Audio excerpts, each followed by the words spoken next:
Good morning, ma'am. Morning. Have a seat. Thank you. Comfortable हैं? Yes, ma'am. Shall we begin? Yes, ma'am.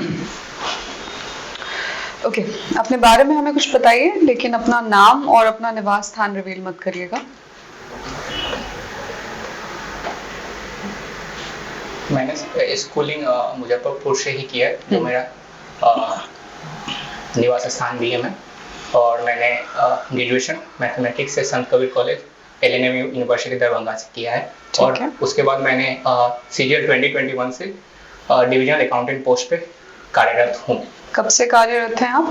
मैं vacancy तो 2021 में ही आ गई थी, लेकिन ज्वाइनिंग 2023 अगस्त में हुई थी मैम। 23 अगस्त। किस लेवल का पद है ये? Level 6 ma'am. लेवल 6 का पद है। अच्छा, तो पहला प्रमोशन कब ड्यू है आपका? मैम फर्स्ट प्रमोशन तो एक्चुअली 4 ईयर पे लग जाएगी, लेकिन कैडर का अपना डिले चल रहा है, तो वो 6-7 ईयर लग जाते हैं। 6-7 ईयर लग जाते हैं, राइट। ओके, और कहाँ पे पदस्थापित हैं आप? अभी मैम AG ऑफिस पटना का मैं एम्प्लॉय हूँ मैम, लेकिन पोस्टिंग मेरी अभी औरंगाबाद डिस्ट्रिक्ट में हुई है। Quality control irrigation creation division Aurangabad में। आई सी। तो आप बेसिकली बिहार सरकार की सेवा में इसलिए आना चाहते हैं because you want a career progression, या कोई और रीजन भी है? एक तो पर्सनल रीजन है मैम कि मतलब ग्रेजुएशन के बाद से मेरे को सिविल सर्विस करना था, लेकिन फैमिली का रिस्पॉन्सिबिलिटी है, मैं घर का सबसे बड़ा लड़का हूँ। अच्छा। तो 3 सिस्टर भी हैं, तो फाइनेंशियल इंडिपेंडेंस भी चाहिए था, और साथ में कैरियर को भी मतलब प्रोग्रेशन चाहिए कि जो मेरा ड्रीम है वो मैं परस्यू कर सकूं। तो उसके बाद मैंने एक जॉब लिया मैं ग्रेजुएशन करने के बाद। उसके बाद मैं सिविल सर्विस का प्रिपरेशन करता हूँ मैं। अच्छा, ठीक है, अच्छी बात है। आपका कैडर सिलेक्शन देख के मुझे लग रहा है कि आप यूनिफॉर्म्ड कैडर्स में काफी इंटरेस्टेड हैं। आपने Bihar police service district commandant और सुपरिंटेंडेंट तीनों लाइन से फिल किया है आपने भी। एक्चुअली ना मैं जब मैं डैब भर रहा था मेंस का, तो उस समय मैं फर्स्ट प्रेफरेंस तो SDM ही है मैं। उसके बाद से मैं रैंडम डाला हूँ, मतलब DSP और SDM चॉइस है मैम। उसके बाद मुझे लगा था कि इंटरव्यू के बाद ऑप्शन दिया जाएगा कि आप, लेकिन वो चेंज करने का ऑप्शन नहीं था। तो वो नहीं मिला, तो मैं रैंडम भर दिया था मैं। तो अगर आपका सिलेक्शन हो जाता है तो आपकी पोस्टिंग एज SDM होगी? मैम मुझे तो लगता है कि मैम मतलब जितना मैं तैयारी किया हूँ, मतलब मुझे तो है कॉन्फिडेंस। नहीं, वो तो ठीक है, वो तो अच्छी बात है। To stay positive is good. पर मैं ये कह रही हूँ कि जब आप बिहार प्रशासनिक सेवा में अगर आपका रिक्रूटमेंट हो जाता है तो आपकी पहली पोस्टिंग एज SDM होगी? मैम इसमें मैं जानकारी नहीं है। यस मैम, नहीं है। नहीं, आपकी पहली पोस्टिंग एज SDC होगी, सीनियर डिप्टी कलेक्टर। ठीक है। SDM कितने सब डिविजन्स हैं बिहार में वैसे? मैम मैं कंफर्म नहीं हूँ, मैं गेस ले सकता हूँ क्या? लीजिए, गेस लीजिए। I think around 109।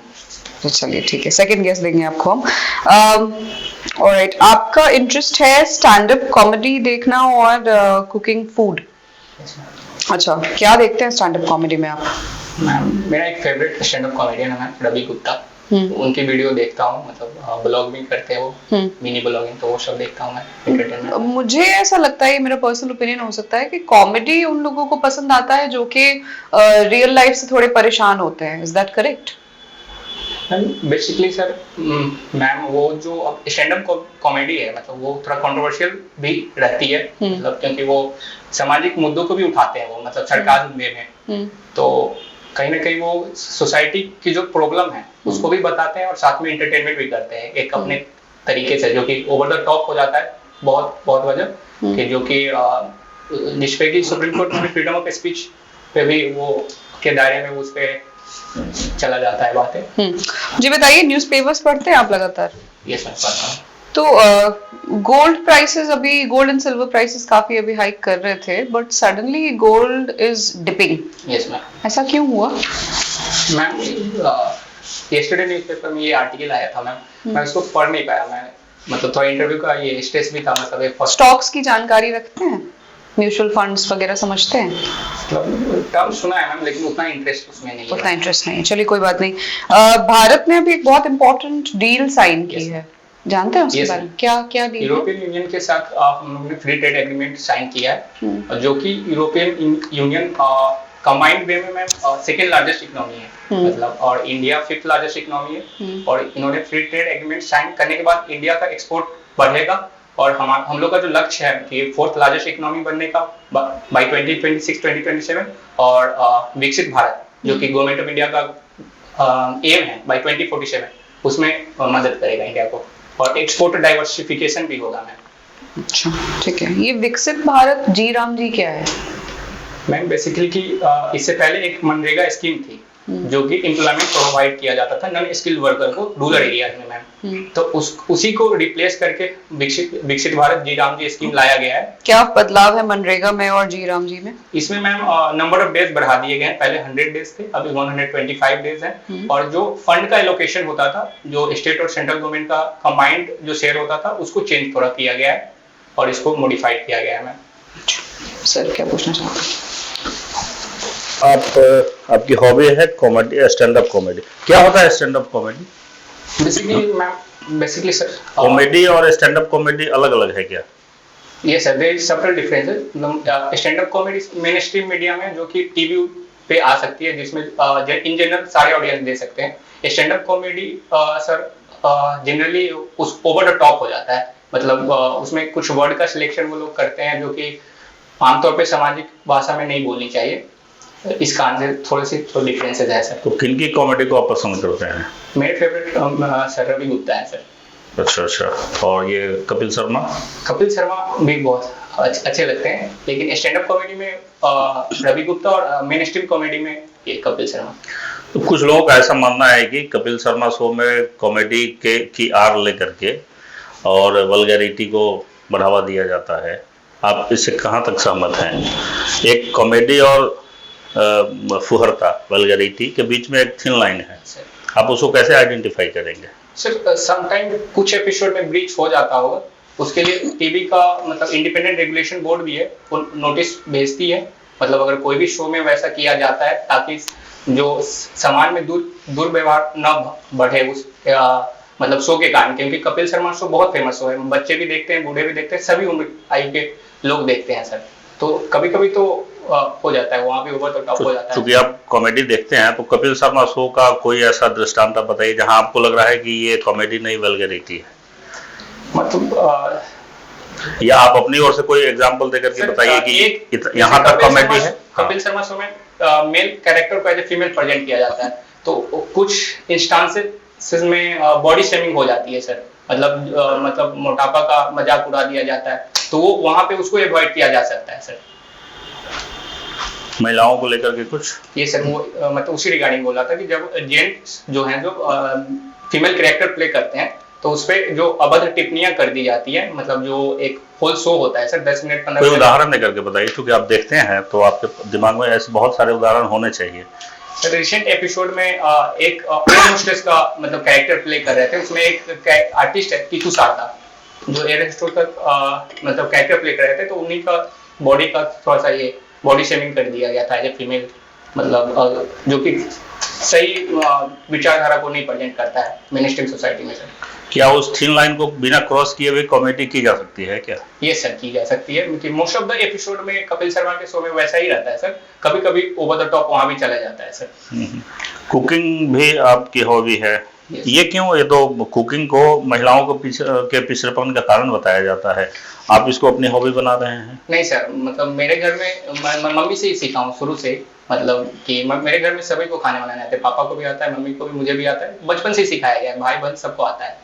तो मैं 10th के बाद से सर अकेले रह रहा हूँ, मतलब पढ़ाई कर रहा हूँ मुजफ्फरपुर में रह के डेरा में सर, तो मैं खुद खाना। तो आपको नहीं लगता है कि अगर आप 4 घंटे का समय इसमें लगा रहे हैं रोज, तो उतने समय में आप कोई और प्रोडक्टिव काम कर सकते थे? नहीं सर, ये भी जो आपके लिए भी, देश की इकोनॉमी के लिए भी बहुत सर, मैं मानता हूँ कि जो मतलब जो सेल्फ हेल्प है, जो आइडियोलॉजी, मतलब खुद का काम खुद से करना, जो कि आपका डेली का जो एक्टिविटी है सर, वो खुद से करने में मैं बिलीव करता हूँ। तो सर मैं अभी भी मतलब जॉब होने के बाद भी मैं अपना काम खुद करता हूँ सर, खाना खुद ही बनाता हूँ सर।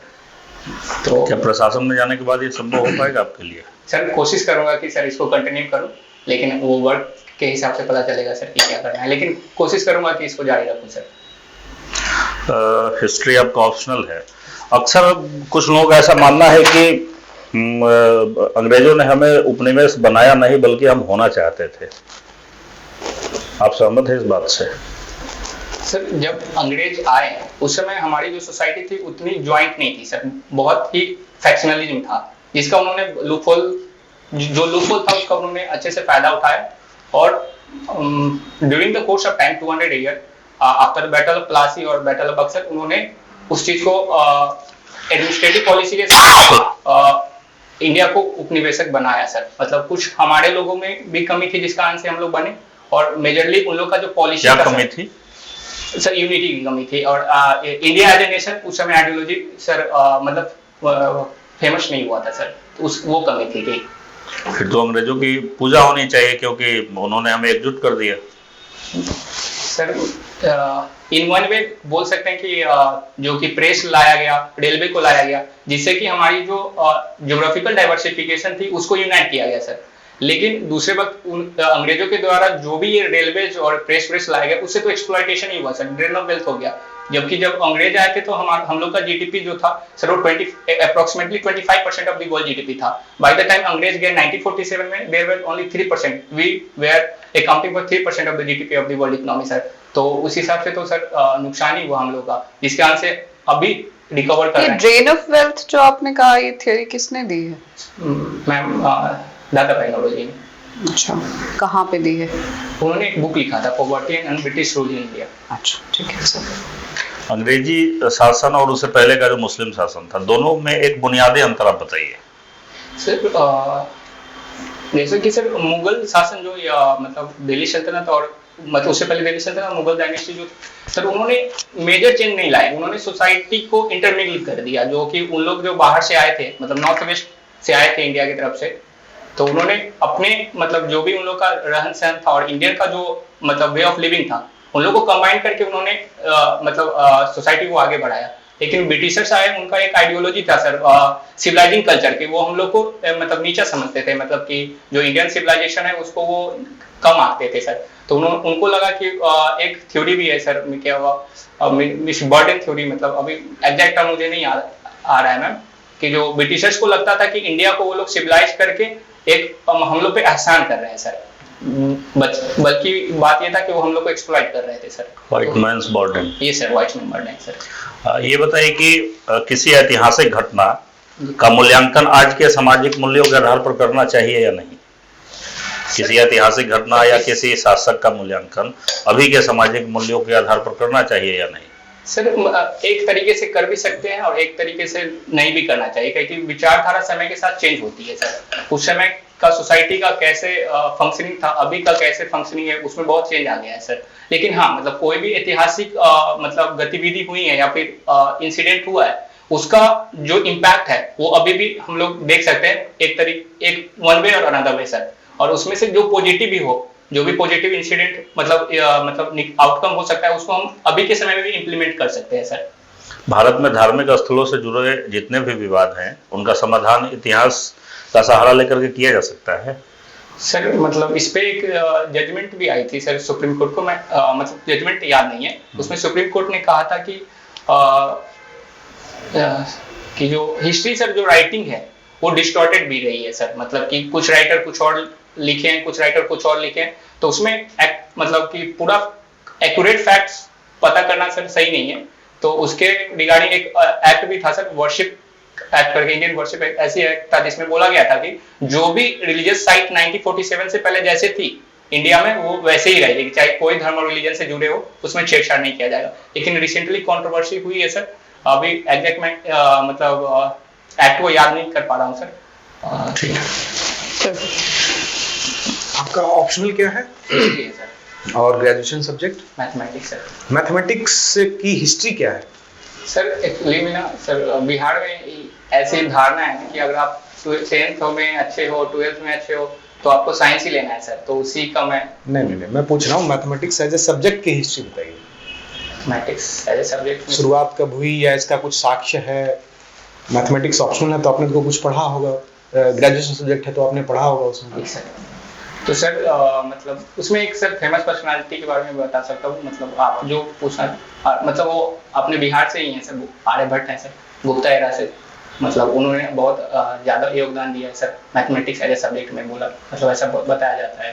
तो उनका जो रचना थी आर्यभट्टिया, जो इम्पोर्टेंट वर्क था, उसमें बताया गया, जैसे कि उन्होंने बताया था पाई का वैल्यू बताया था, हेलो सेंट्रिक व्यू भी उन्होंने नहीं दिया था कि जो सन सेंटर में है सारी प्लेनेट उसके आसपास घूमती है सर, तो जो कि अभी भी वो चीज को नकारा नहीं गया है कि वो सिद्ध बाद में सिद्ध साबित की गई वेस्टर्न स्कॉलर के द्वारा। ठीक है, नेचुरल नंबर और होल नंबर में क्या डिफरेंस है? नंबर और whole number sir whole number में जीरो को इंक्लूड कर लेते हैं, नेचुरल नंबर में जीरो को इंक्लूड नहीं करते सर। ठीक है, एज ए सिंपल एग्जांपल आप बता सकते हैं सर, जीरो का सिग्निफिकेंस क्या है in mathematics subject? Yes sir. Zero का सिग्निफिकेंस क्या है सर? अगर जीरो को अगर किसी अंक के पहले रखे तो कोई वैल्यू नहीं है सर, वही किसी अंक के बाद लग जाए तो सर पूरा मतलब इक्वेशन ही चेंज हो जाएगा सर। तो और मल्टीप्लिकेशन में उसके साथ किसी को भी मल्टीप्लाई करें तो जीरो बना देगा। Yes sir. सिग्निफिकेंस है। Yes sir. इकोनॉमिक सर्वे आया है रिसेंटली सर, 1-2 दिन पहले आया सर, उसको मैं पढ़ नहीं पाया हूँ सर, लेकिन हाँ। अच्छा, तो मोटा मोटी कुछ देखे होंगे ना न्यूज़पेपर वगैरह में? हेडलाइन देखे सर, लास्ट 2-3 दिन में मेरा फर्स्ट मॉक इंटरव्यू था तो थोड़ा स्ट्रेस था, तो इसी कारण से मैं पढ़ नहीं ठीक है, कोई बात नहीं। उसमें इंडिया की जीडीपी को कितना बताया गया है कि प्रोजेक्टेड क्या है इस बार का? सर इकोनॉमी सर्वे के हिसाब से तो नहीं बता पाऊंगा कि एग्जैक्ट डाटा क्या है, लेकिन sir in general sir India का जीडीपी अभी 4.1 ट्रिलियन के आसपास है सर, मतलब जितना मेरे को डाटा रिकॉल होगा। परसेंटेज में ग्रोथ पूछ रहा था, ठीक है। जीडीपी आप बता रहे थे, जीडीपी स्टैटिक में आप जाते हैं, इकोनॉमिक सर्वे आप पढ़े नहीं। जीडीपी का मतलब क्या होता है? सर ग्रॉस डोमेस्टिक प्रोडक्ट, क्योंकि एक जो देश होती है उसके मतलब भौगोलिक एरिया में सर एक साल में कितना प्रोडक्शन हुआ उसी को सर जीडीपी बोलते हैं, सकल घरेलू अनुपात। उसमें और जीएनपी में क्या डिफरेंस है सर? उसमें से gross national product, gross domestic product, depreciation को घटा देंगे तो सर जीएनपी निकल जाएगा। उसका मतलब सिग्निफिकेंट बताइए ना, प्रैक्टिकली सिग्निफिकेंट बताइए जीडीपी और जीएनपी में डिफरेंस। सपोज कोई आदमी फॉरेनर इंडिया में बैठा हुआ है ना, तो कुछ रेमिटेंसेस भेज रहा होगा, उसके संदर्भ में थोड़ा लेके बताइए कि जीडीपी और जीएनपी में क्या डिफरेंस है। जीडीपी मतलब और जीएनपी सर, तो जीएनपी में वो दिखाता है कि इंडियन जो है मतलब वो बाहर कितने कमा रहा है और इंडिया से बाहर कितना पैसा जा रहा है, बाहर से इंडिया कितना पैसा है। बेसिकली सर ये बैलेंस ऑफ पेमेंट को दिखा देता है कि हमारा एक्सपोर्ट ज्यादा है या इंपोर्ट ज्यादा है। ये एक जीएनपी में सर मतलब चलो ठीक है, आगे बढ़ते हैं। बिहार सरकार की कोई 3 इंपॉर्टेंट स्कीम्स बताइए जो कि काफी सबको पता है अभी और काफी न्यूज वगैरह में भी रहा है। सर एक तो जो याद आ रहा है सर, मुख्यमंत्री महिला रोजगार योजना सर, इसमें 10,000 डीबीटी किया गया है ताकि महिला को रोजगार हो, एम्पावरमेंट हो, माइग्रेशन को रोका जाए सर। और दूसरा है सर 7 निश्चय 3.0 अभी आया है सर, जिसमें की बात हुई है कि दोगुना रोजगार दिया जाएगा। स्वास्थ्य पे बात हो रही है सर कि शिक्षा 7 निश्चय स्कीम है या एक long term vision document? Sir long term vision document है, 5 ईयर का है सर। मतलब स्कीम बताइए। एक है सर स्कीम मुख्यमंत्री हरित कल्याण योजना, जिसमें सर सब्सिडी प्रोवाइड की जाती है मतलब इलेक्ट्रिक ये एग्रीकल्चर इक्विपमेंट के लिए सर। दो हो गई सर। एक और है सर जो कि मतलब SC/ST और वुमेन्स लोगों के लिए है और युवा के लिए भी है सर, मुख्यमंत्री उद्यमी योजना सर, जिसमें कि 10 लाख का लोन प्रोवाइड किया जाता है, जिसमें 50% सब्सिडी प्रोवाइड की जाती है और 50% मतलब इंटरेस्ट फ्री लोन दिया जाता है सर, जिससे कि रोजगार पैदा होगा सर, एम्पावरमेंट होगा और इंडिया से जो आउट माइग्रेशन है उसको रोका जाएगा सर। और जो बिहार है, जो कि बिहार गवर्नमेंट जो टारगेट कर रही है कि विकसित बिहार बनाया जाए, उसमें मदद करेगा सर बिहार को। No, I think the interview is more or less done.